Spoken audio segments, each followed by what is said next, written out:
दोस्तों नमस्कार।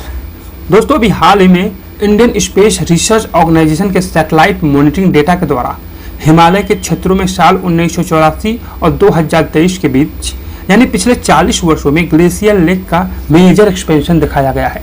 यानी इस क्षेत्र में हिमनद के झीलों का एक बहुत बड़ा विस्तार हो रहा है। कहने का मतलब यह है कि ग्लेशियर लेक के आकार में बढ़ोतरी हो रही है, जिसकी वजह से निचले क्षेत्रों में जो लोग बसे हैं उनके ऊपर संकट के बादल मंडरा रहे हैं।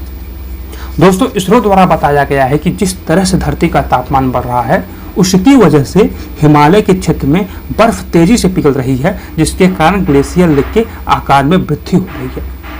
दोस्तों यदि इसी तरह यह प्रक्रिया लगातार होती रही तो विनाशकारी बाढ़ आने में देर नहीं लगेगी।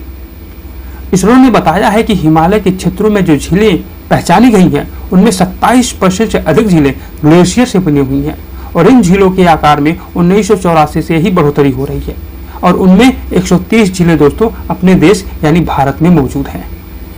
दोस्तों इस चित्र को वीडियो को पॉज करके यानी वीडियो को रोक करके अच्छे तरीके से ध्यान लगा के देखिए। दोस्तों ऊपर का पहला पिक्चर 1989 का है। देखिए इस पिक्चर में लेक का एरिया क्या है। उसके बाद 1996 का पिक्चर देखिए, 2001 का पिक्चर देखिए, इस तरह 2022 और उसके बगल का पिक्चर देखिए। तब जाके समझ में आएगा कि ग्लेशियर के पिघलने की वजह से इस लेक के आकार में कितनी बढ़ोतरी हुई है। दोस्तों यही लेक अगर टूट जाए तो यह कितनी तबाही मचा सकती है आप सोच भी नहीं सकते हैं। दोस्तों लॉन्ग टर्म सैटेलाइट इमेज से पता चलता है कि ग्लेशियर से बनी झीलें भारी बदलाव के दौर से गुजर रही हैं। इसरो की रिपोर्ट में बताया गया है कि 676 झीलों में से 130 झीलें भारत में मौजूद हैं, जिनमें से 65 झीलें सिंधु घाटी नदी में मौजूद हैं और 7 झीलें गंगा नदी के घाटी में मौजूद हैं और इसी के साथ 58 झीलें ब्रह्मपुत्र नदी घाटी में मौजूद हैं। अगर ऊंचाई के लेवल पर बात करें तो 314 झीलें जो हैं वह 4000 से 5000 मीटर की ऊंचाई पर मौजूद हैं, जबकि 296 झीलें 5000 मीटर से ज़्यादा की ऊंचाई पर स्थित हैं। दोस्तों इन झीलों में से 601 झीलें यानी 89% झीलों के आकार में 2 गुने से अधिक बढ़ोतरी हुई है, जिनमें से 10 झीलों के आकार में 1.5 से 2 गुना और 65 झीलें 1.5 गुना तक बढ़ी हैं। दोस्तों आखिर क्यों हिमालयन ग्लेशियर लेक में बढ़ोतरी हो रही है यानी विस्तार हो रहा है? आपको बता दूं इसका मेन रीजन ग्लोबल वार्मिंग है। हिमालय के तापमान में वृद्धि के कारण ग्लेशियर काफ़ी तेजी से पिघल रहा है। यह पिघला हुआ जल मौजूदा ग्लेशियर लेक में समा जाता है, जिसकी वजह से झीलों का आकार बढ़ जाता है। दूसरा कारण है बारिश, क्योंकि इस एरिया में जब ज़्यादा बारिश होती है उसकी वजह से ग्लेशियर लेक में जल के ज़्यादा सप्लाई होने की वजह से बढ़ोतरी हो सकती है। तीसरा कारण है मानव द्वारा की गई गतिविधियाँ भी शामिल हैं, जैसा कि कहीं पर सड़कों का काम चल रहा है, कहीं पर जल विद्युत परियोजनाओं का काम चल रहा है, जिसकी वजह से हिमालयी झीलों की प्राकृतिक जल निकासी पैटर्न को परिवर्तित कर सकते हैं, जिसकी वजह से उनका एक्सपेंशन हो सकता है।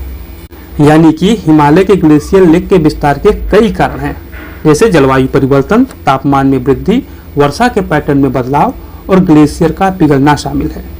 दोस्तों इन परिवर्तनों के कारण ग्लेशियर पीछे हटते हैं और बर्फ को पिघलने और निचले इलाकों में बहने के कारण नए हिमनद क्षेत्र बनते हैं।